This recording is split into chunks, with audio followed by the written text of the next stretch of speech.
Pull over. You going to pull over? So it must be on the PA. Pull over.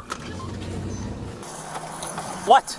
Okay, so looks like a police officer. I am going into work, my man. Why are you trying to pull me over as I'm going into work? Because you're going 80 and a 45. I am going into work. Okay, what are you going to work for? What does it look like I am dressed for? What does it look like I am dressed for? My name is Deputy Hilton, and I see your driver's license. No. Okay. 3113, copy at 1050. 10-4, I got a city, Orlando PD taking off from a traffic stop. Pull over. Okay, so just let's break it down just a little bit. Very, very obvious. You got a cat going into work, seems to be running late potentially. If he needs to exceed the speed limit like he is, lights and siren would have been appropriate, but you need approval to be able to drive lights and siren.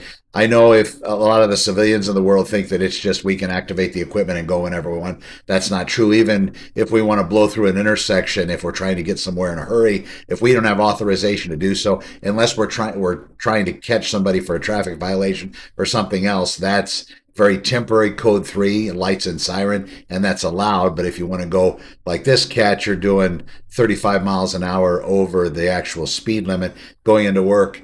This is just going to end badly. Now, pulling him over, that's another thing. We had a couple Valley cops pull over a dual purpose car, cops doing almost 90 miles an hour in a 35, and I believe they were either terminated or close to it.